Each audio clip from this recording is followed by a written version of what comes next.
আজকে ভজনে বাদশাদের বিষয়বস্তু হচ্ছে শ্রীমতী রাধারানী দুর্জয় মা। শ্রীমতী রাধারানীর দুর্জয় মা। আজ আমরা জানবো যে মান কেন হয়েছে। একদিন রাধারানী তার সখীদের সাথে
অন্তর কৃষ্ণ অর্থাৎ ভেতরে কৃষ্ণ আর বাইরে গোবিন্দ।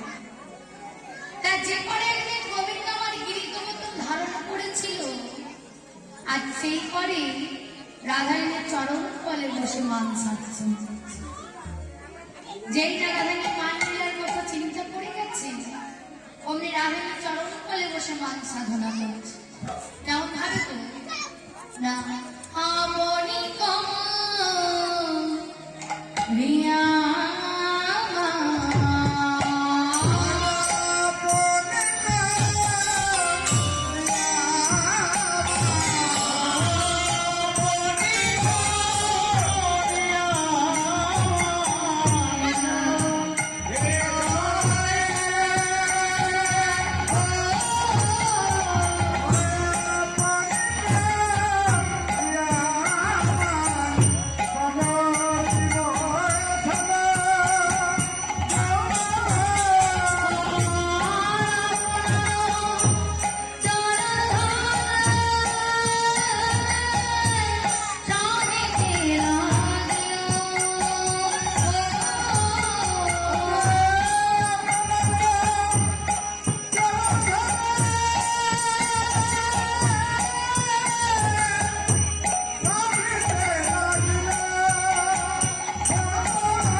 অগ্নি আজ রাধারানীর চরণ তলে বসে মান সাধনা। তার আগে জানতে হবে আমাদের গৌরহরিকে না বজেন্দ্রনন্দন বলি যারে ভাগবতে চৈতন্য ঘোষায় এবে বিহরে নদিয়া।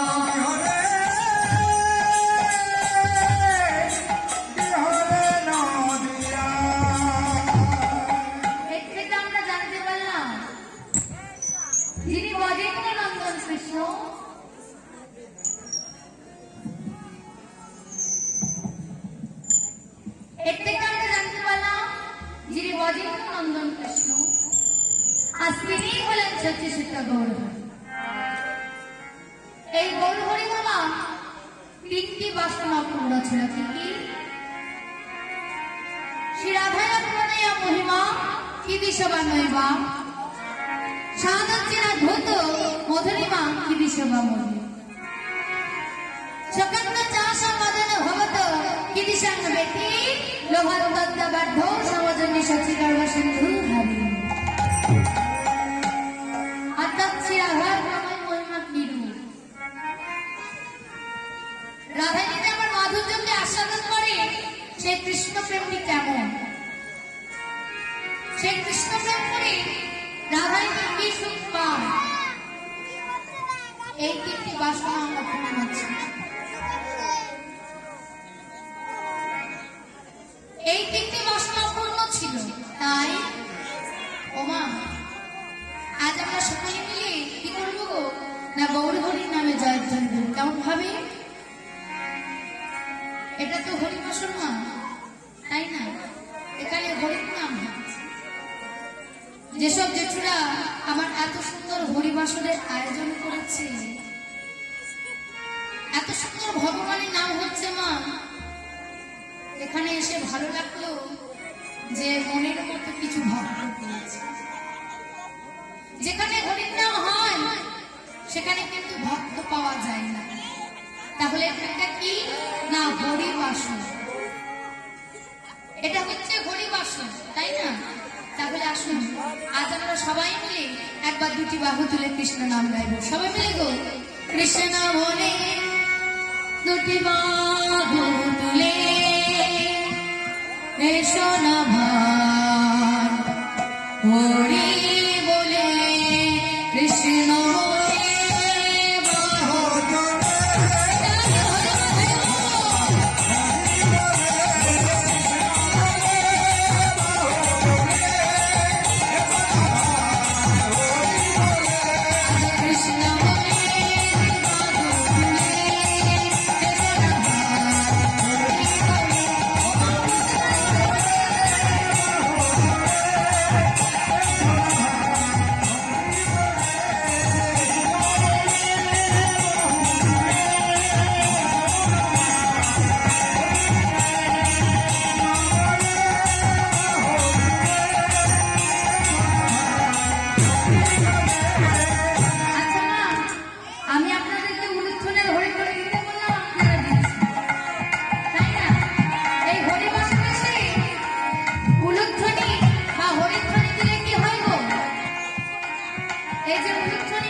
সমান উলু, হর্ষ শব্দে রাধা, আলু শব্দে কৃষ্ণ।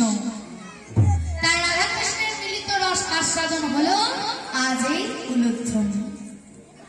আগে মাইদের বলি, তারপর বাবাদের বলছি। এই উলুধ্বনি আমরা কোথায় কোথায় দিব?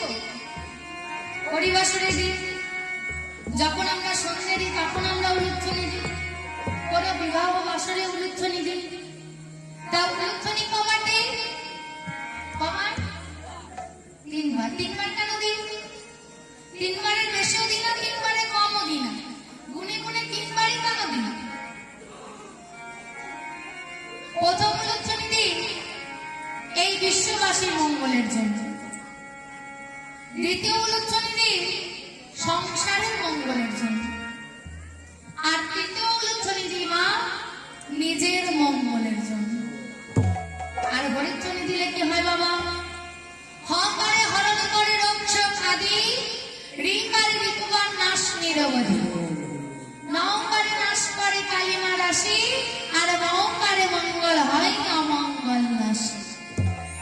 আর যদি আমরা হকার উচ্চারণ করি তাহলে আমাদের মানব দেহে এই 14 পোহা দেহে যত রক্ষক আছে এই সব কিছু হরণ করে। রিকারে রিপুবার নাশ নিরবধি, রিপু অর্থাৎ এই মানব দেহে এই 14 পোহা দেহে রিপু কটি না? রিপু হচ্ছে 6টি। কি কি? কাম, ক্রোধ, লোভ, মোহ, মদ, মাৎসর্য। এই 6টা রিপুকে নাশ করে। নৌকারে নাশ করে কালিমা রাশি। আজ যদি আমরা নৌকার উচ্চারণ করি তাহলে কালিমা রাশি নাশ করে। মৌকারে মঙ্গল হয় অমঙ্গল নাশি।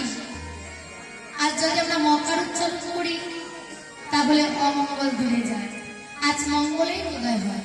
তাই বসে না থেকে সবাই মিলে গো, সবাই মিলে ওমা দিকে ম্যাডাম কৃষ্ণ বলে বাহু তুলে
রাধাকে ভালোবেসে রাধাকে কি সুখ পায়, সেই কৃষ্ণ প্রেমের মাধুর্য কতখানি, সেই কৃষ্ণ প্রেম করেই বা রাধাকে কি সুখ পায়।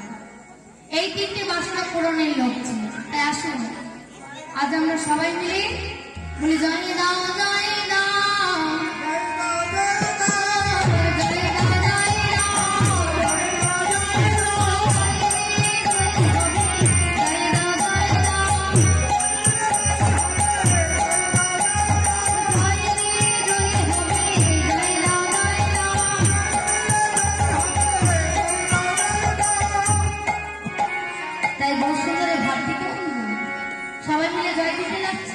আর বহু সুন্দরের ভক্তি কেমন না ভাবে দেবী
আমরা ছিলাম নবদ্বীপে।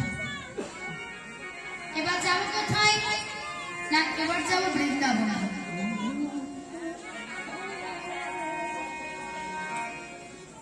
এবার আমরা যাবো কোথায় না, বৃন্দাবন। আসুন আমরা মধুময় শ্রীরাম বৃন্দাবনে যাব। কেমন ভাবে গো, আজ আমরা রাধারানীর নামে জয়ধ্বনি দিতে দিতে মধুময় শ্রীরাম প্রবেশ করি। মধুময় শ্রীরাম বৃন্দাবনে আজ আমরা প্রবেশ করি। কেমন ভাবে, চল রমন শ্রী বৃন্দাবন ধাম, চল রমন শ্রী বৃন্দাবন ধাম, তদেঙ্গে রাম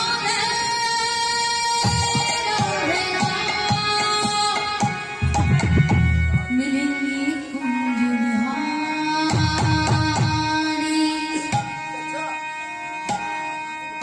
आके गगन भारी, मिलेंगे कुंज बिहारी, आके गगन भारी।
দেখাবো।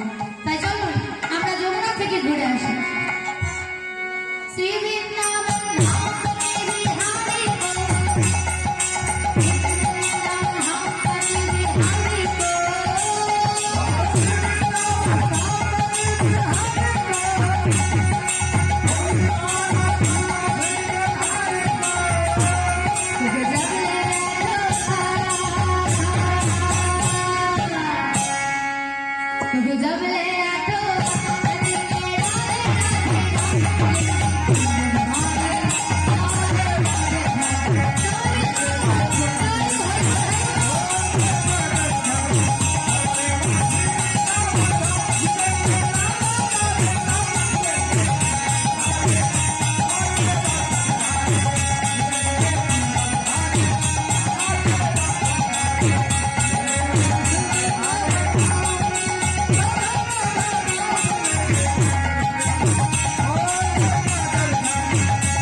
তাহলে কি পাবো না ভগবান শ্রীকৃষ্ণের দর্শন পাবো।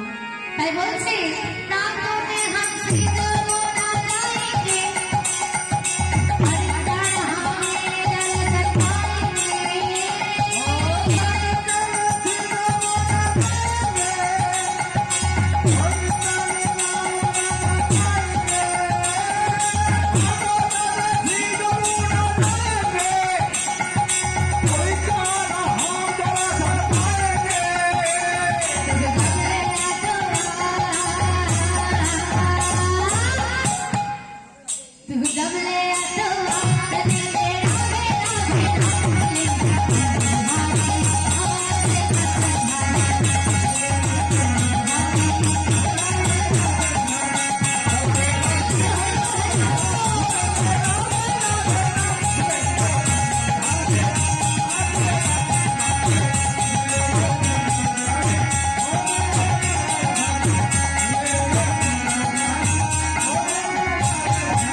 আজকে ভজনে বাদশাদের বিষয়বস্তু হচ্ছে শ্রীমতী রাধারানী দুর্জয় মা। শ্রীমতী রাধারানী দুর্জয় মা। আজ আমরা জানবো যে মান কেন হয়েছে। একদিন রাধারানী তার সখীদের সাথে যমুনায় জল আনতে যাচ্ছে, আর এদিকে গোপাল আমার গোষ্ঠী থেকে ফিরছে। পথের মধ্যে দেখা হয়ে গেল, কোনো কথা হলো না, কেননা সঙ্গে আছে গুরুজন। দাদা বল, চোখে চোখে ইশারা হলো, আর কেশ স্পর্শ করে বলল, প্রভু রাধে, আজ তুমি কেশরকুঞ্জে যাও, আমি গিয়ে তোমার মনোবাসনা পূর্ণ করব। এই বলে রাধারানী জল নিয়ে এসে কেশরকুঞ্জে গমন করল। মনোমত করে কেশরকুঞ্জটা সাজালো, ধূপ জ্বাললো, দীপ জ্বাললো, চন্দন ঘষল, সাজিয়ে গোবিন্দের আসার পথখানে চেয়ে বসে আছে। আর এদিকে গোবিন্দ মা যত সময় চলে আসছে রাধারানীর কুঞ্জে। গোবিন্দের আরেক ভক্ত নাম তার চন্দ্রাবলী, তার সখী পদ্মার কাছে কেঁদে কেঁদে বলছে, সখী রে, আমি এমনই হতভাগিনী যে আমার গোবিন্দ কৃপা হলো না। নীতি প্রতিদিন আমার কুঞ্জের পাশ দিয়ে গোবিন্দ রাধার কুঞ্জে চলে যায়, কিন্তু আমি কোনোদিনও গোবিন্দ কৃপা পেলাম না। পদ্মা বলছে, চন্দ্রা তুই কাঁদিস না, যেমন করে হোক আমি গোবিন্দকে তোর কুঞ্জে নিয়ে আসবই আসবো, ছলে বলে কৌশলে যেমন করে হোক তোর কুঞ্জে আমি গোবিন্দকে নিয়ে আসবই আসবো। এই বলে চন্দ্রা বলে একটা বৃক্ষের গাছে বৃক্ষের অন্তরালে দাঁড়িয়ে থাকে, আর গোবিন্দ যথাসময়ে রাধার কুঞ্জে চলে আসছে। গোবিন্দের চরণে বাঁধা ছিল নুপুর, যেই না পদ্মাবতী নুপুরের ধ্বনি শ্রবণ করেছি, অগ্নি বাহু প্রসারিত করে গোবিন্দকে জড়িয়ে ধরে চন্দ্রাকে রাখছে, চন্দ্রা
চন্দ্রাবলী নয়ন জলে ভাসতে ভাসতে ছুটতে ছুটতে আসছে, এসে গোবিন্দকে নিজ কুঞ্জে নিয়ে গেল।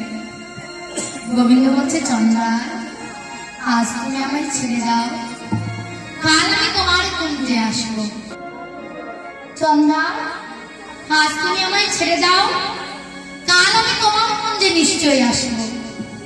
কিন্তু মা, যে গোবিন্দকে একবার পায় সে কি আর কখনো ছাড়তে চাইবে? যে একবার গোবিন্দ ধনে পেয়েছে সে কি আর ছাড়তে চাইবে? চাইবে না। চন্দ্রাবলী কোনো কথা না শুনি গোবিন্দকে জোর করে নিজ কুঞ্জে নিয়ে গেল। সারা রাত্রি থেকে গোবিন্দ ধনে হৃদয়ে সেবা করল। এমন সময় ভোরবেলায় গোবিন্দ ধনে হৃদয়ে চন্দ্রাবলী ঘুমিয়ে পড়েছে, আর গোবিন্দ চলে এসেছে রাধার কুঞ্জে। এসে বলছে, রাধে এই দেখো আমি এসেছি তোমার প্রাণ কৃষ্ণ। যেই না কৃষ্ণ নামটি শুনেছি, রাধাকে যেই না গোবিন্দ অঙ্গে নয়ন দিয়েছি,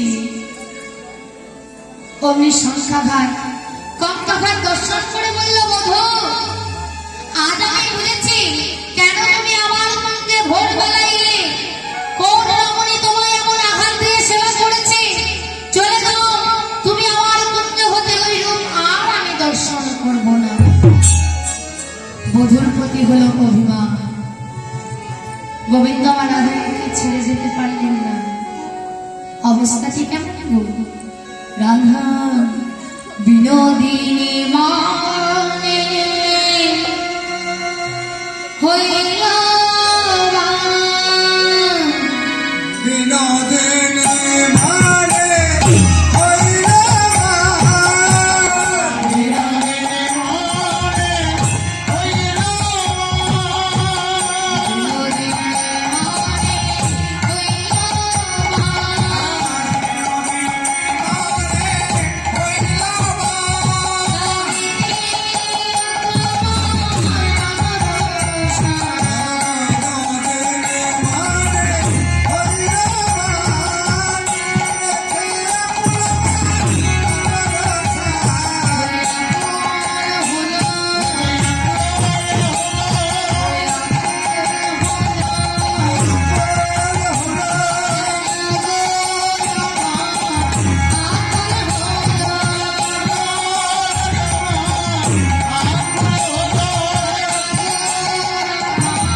গোবিন্দ রাধারানীকে ছেড়ে যেতে পারলেন না।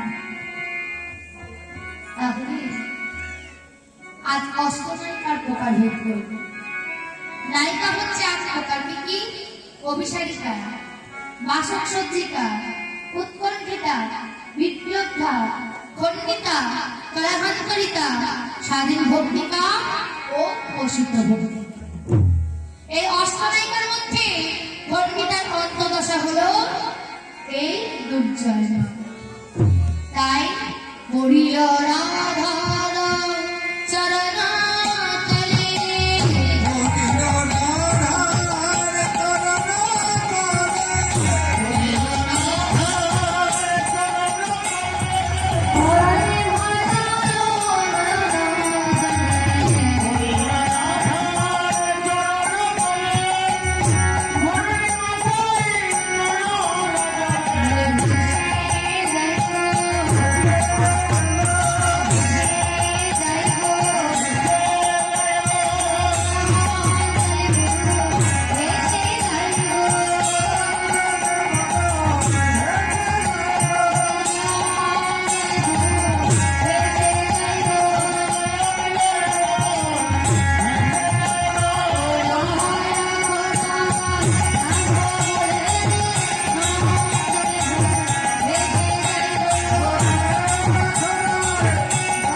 চরণ তলে, বসে নাম সাধনা করছে।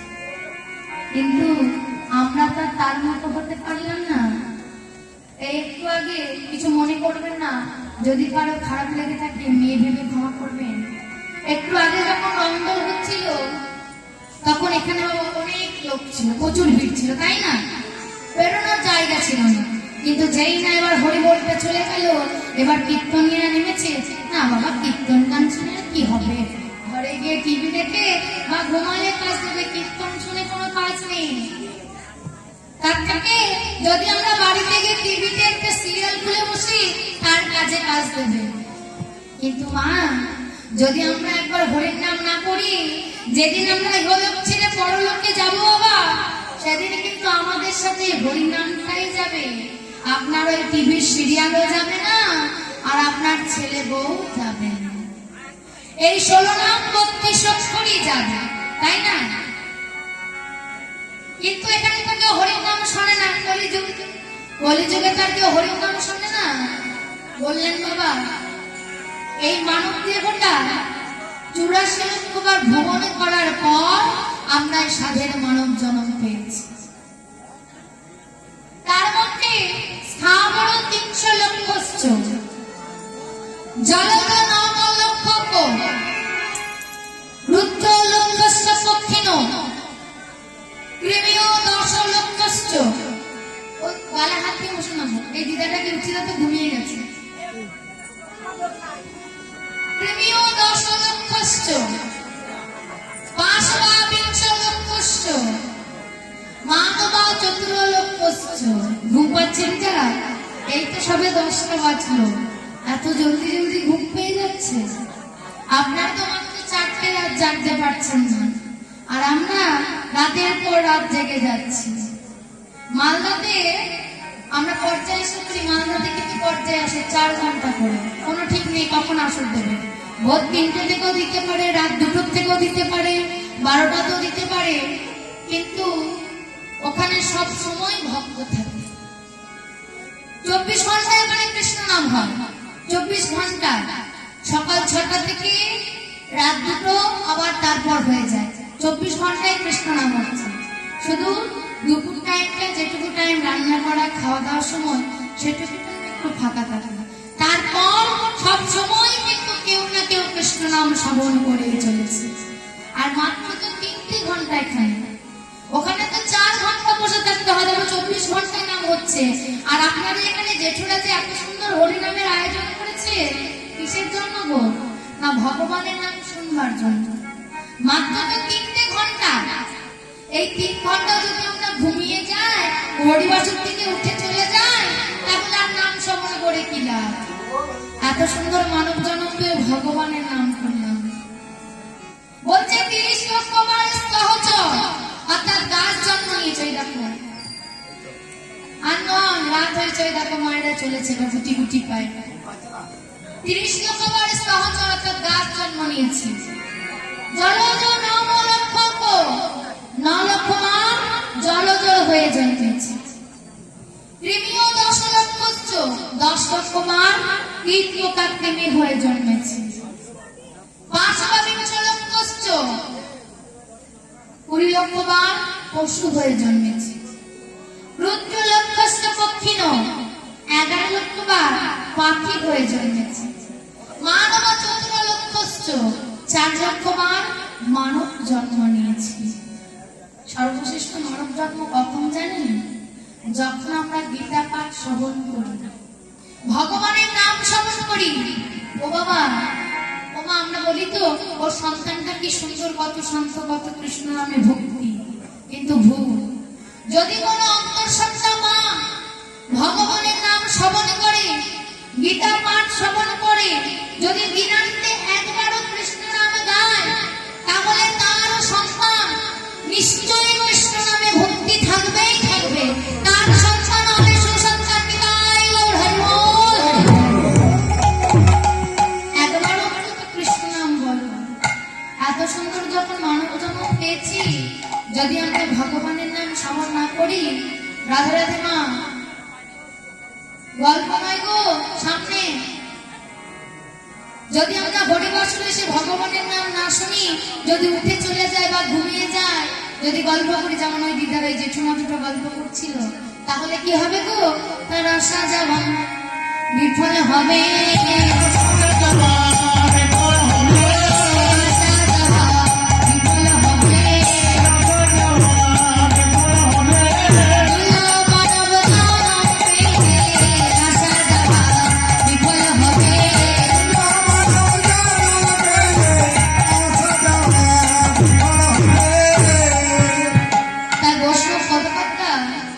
তাদের জীবনগুলো বর্ণনা করছে, বলছে যারা হরিবর্ষণ থেকে উঠে চলে যায়, ভগবানের নাম শ্রবণ করে না, আজ তাদের জীবনগুলো বৈষ্ণব পদকর্তা কেমন বর্ণনা করছে গো? বললেন রাধে না ভজিয়ে হরি নাম মানব জনম পাইয়া।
বৃষ্টির মধ্যে নামিয়ে রেখে দিই বা মাটির পুতুলের ওপর যদি একটু জল ঢেলে দিই তাহলে কি হবে গো?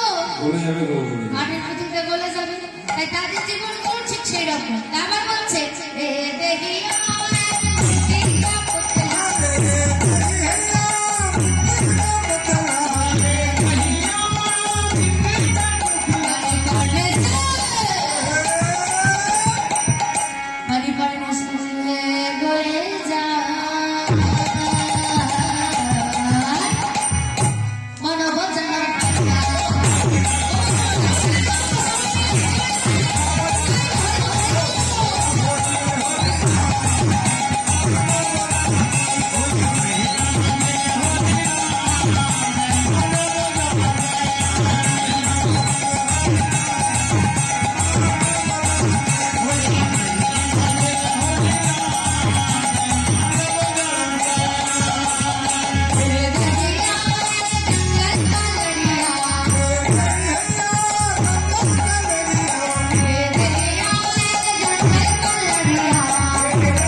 দেখবেন না কেউ কেউ আসে হরির নাম স্মরণ করতে কি করতে গো, কেউ আসে যে যায় দেখাসি কীর্তনিয়াটা কেমন দেখতে, কত সুন্দরী, রূপবতী না রূপবতী না। কেউ কেউ আসে যাই বলে একটু হাওয়া খেয়ে আসে আর একটু গল্প সল্প করে, তাই না? আবার কেউ কেউ আসে দেখি সে কেমন গান গাইছে। অনেক রকম রূপ থাকে মা, পৃথিবীতে সবাই তো আর এক নয়, অনেক রকমের ভক্তি থাকে, তাই না? বলছে যারা হরির নাম শ্রবণ করে না তারা মানব জন্ম পেয়েছে ঠিকই, কিন্তু তাদের মানব জন্মটা একটা জঙ্গলের লাঠির মতো। দেখবেন অনেক জায়গায় আছে উনুনে রান্না করে, তাই না? কি করে? হয়তো জঙ্গল থেকে কিছু কাঠ কুড়িয়ে নিয়ে এসে সে উনুনে জাল দিয়ে রন্ধন করে। সেই কাঠিটা যদি আগুন লেগে যায় তাহলে কি হবে গো? পুড়ে ছাই হয়ে যাবে। তাই তাদের জীবনগুলো ঠিক সেই রকম। তাই আমার